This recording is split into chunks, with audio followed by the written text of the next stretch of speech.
And to your point, if it's an obvious goof, then okay, you can probably get away with it. Maybe not if you're in Germany or somewhere, but Germany's going crazy. They are going crazy, and they weren't happy with J.D. Vance's speech. I'll tell you that much. I wonder why. Nobody in the EU was happy. The head of the Munich Security Conference literally cried after the speech when they were addressing EU leaders following the speech, right, talking about the impact and what it might have meant for U.S.-EU relations and everything. Literally tears being shed over J.D. Vance's speech. What was it about his speech in particular that was offensive? Well, I think what they were anticipating at the Munich Security Conference was he was going to come in and he was going to talk about, obviously, the number one topic on the table for them was Ukraine, right? And, where are we going with that? Because obviously the EU leaders are now very concerned about U.S. commitment to NATO. What is the Trump administration, planning on doing in terms of further support for Ukraine, really further support for NATO? They looking to distance themselves. And Vance instead came in and didn't really focus on any of that shit. He turned it onto the European Union and to EU countries and the UK in particular, talking about how their biggest threat isn't necessarily Russia or China. Their biggest threat is what they're doing to themselves in terms of suppressing free speech from all the various groups out there, including conservative groups, the far left, whatever, determining that, this type of speech is illegal. We're going to pursue you. We're going to fine you. We're going to jail you. Armed raids against people that are, pushing content online.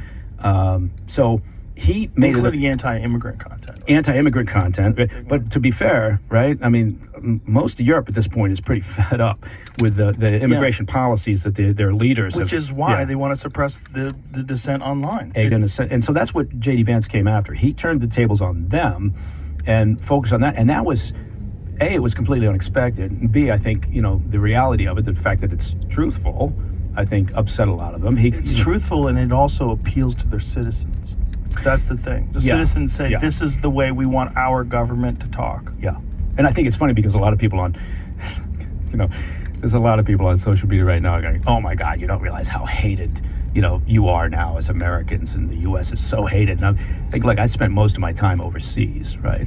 And most people are going, it seems like it's common sense. You guys are finally coming around, right? And so I don't think they're going to win the argument that somehow the U.S. is more hated. Look, we've been hated in a variety of locations. Well, we definitely are hated in Canada right now. Oh, yeah. Is that a hockey game?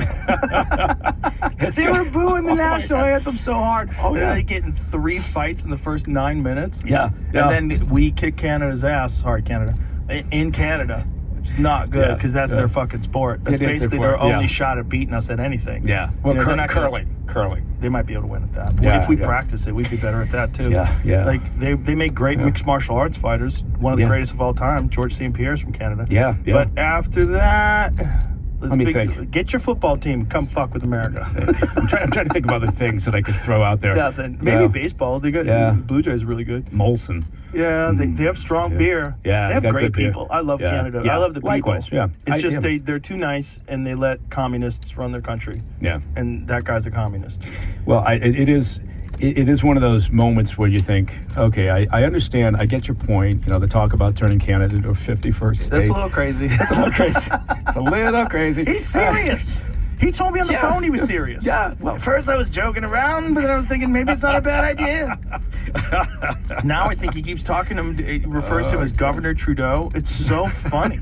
You know what I love is I was just out in the Middle East for some things, including the amazing trek with the guys from the SF Club, and it was right during the period of time when President Trump announced his idea during that press conference with Netanyahu about, look, we're gonna own, the U.S. is gonna own Gaza. Did you see the look on Netanyahu's face when he was saying that? Yes, which was priceless. What in the fuck? I know. And now I get into? And now you know what they're all doing? The Israeli cabinet is fully on board with the idea, in part because I think they understand that, okay, look, this is probably not going to happen, but if we take this position, right, it's going to create chaos. It's going to create some movement, right? Maybe that leads to something of interest.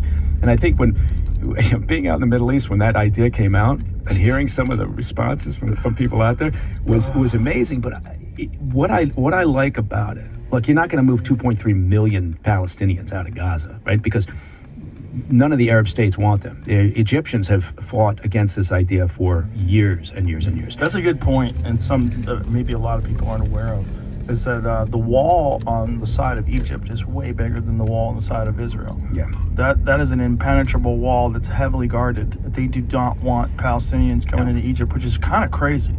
Well, from their perspective, look, it's a security issue. And there's a lot of Palestinian refugees in Jordan, so it's not like Jordan hasn't tried to do their part.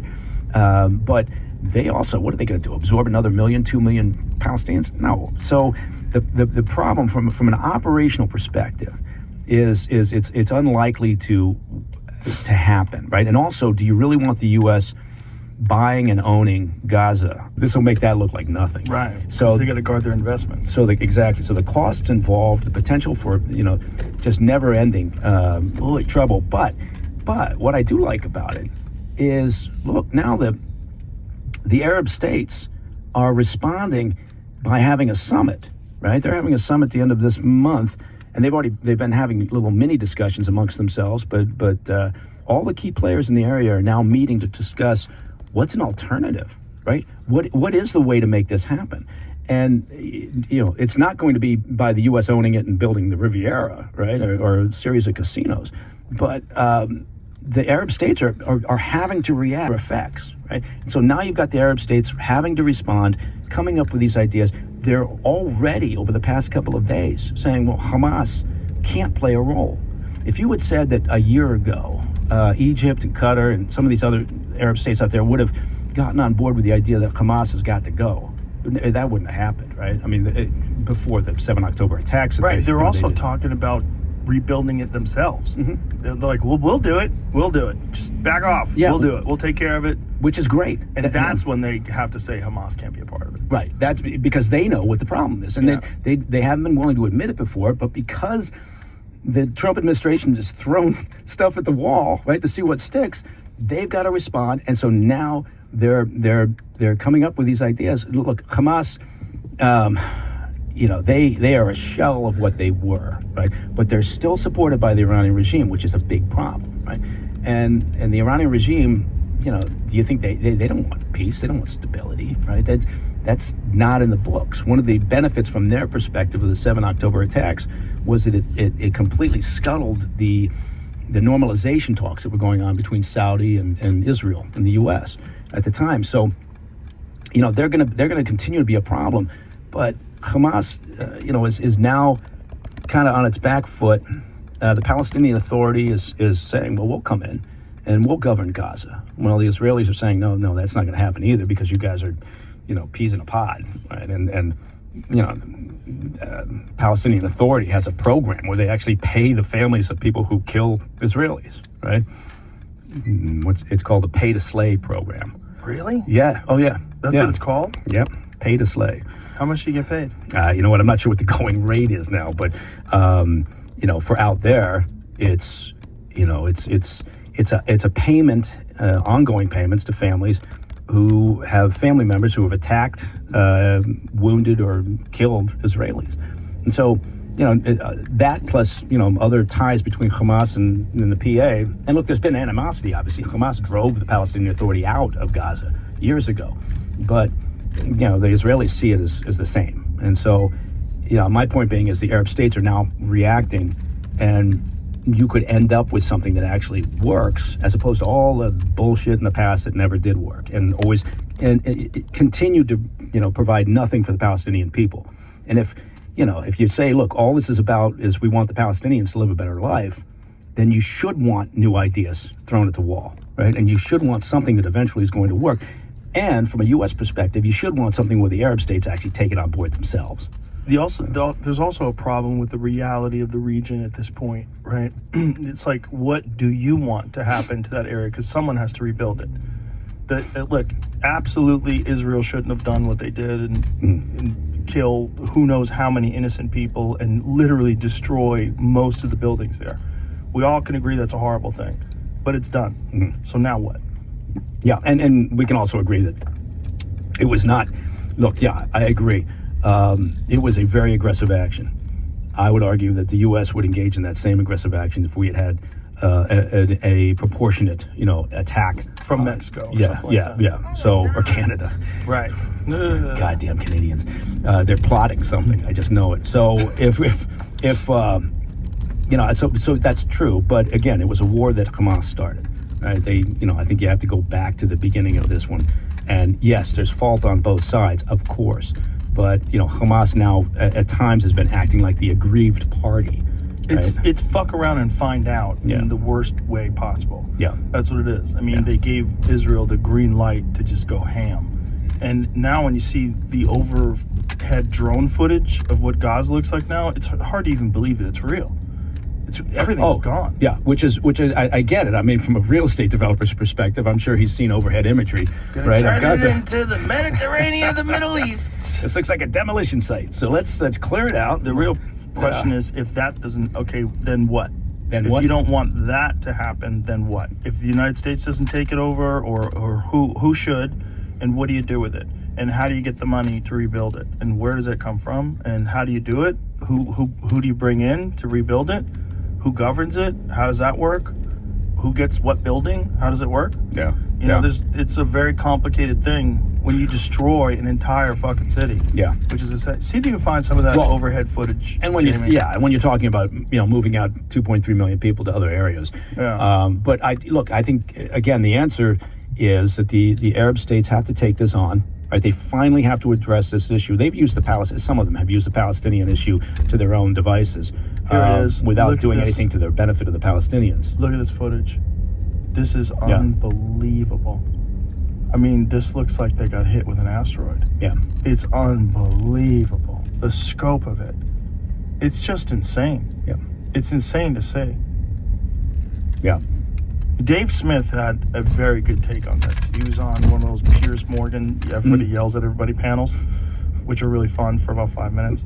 So let me send Jamie what Dave said, because Dave had, in my opinion, the best take on this, where it's like you see, you're like, okay, yeah, that's correct. This is the way to look at it, I think. Yeah. Because it's like, Again, I think unless I don't know who would be on board. Take it from beyond this sort of the initial sentence of the U.S. will take ownership. Oh, here we go. I'm guessing if this is it. I don't know if I. Is that Dean Cain on the right? No, Yeah. it is. yes. it is. Superman. I don't know if this is the right rant. I didn't click it from you. I'll click Yeah. the one you sent. If you just said. Yeah, click the one I sent. It's probably the same one. Sometimes I love these Piers Morgan panels. You never know who you're going to show up in one of those boxes. And it's a bizarre mix of people. Yeah. Okay. Yeah, it's the same one. It's just like the commentary for Wimbledon where we just don't say anything. Pictures of Gaza? Are you telling me there were Hamas missiles in every single one of those buildings? That's the entirety of the story? Is that Israel just had to blow up this building? Which, by the way, still I don't think would be morally justified. But come on, man. Look, it's just, again, even to Dean's point, I always find this fascinating because somehow Americans could say this about the people in Hamas and go like you said, yeah, I wouldn't like to be kicked out of my neighborhood.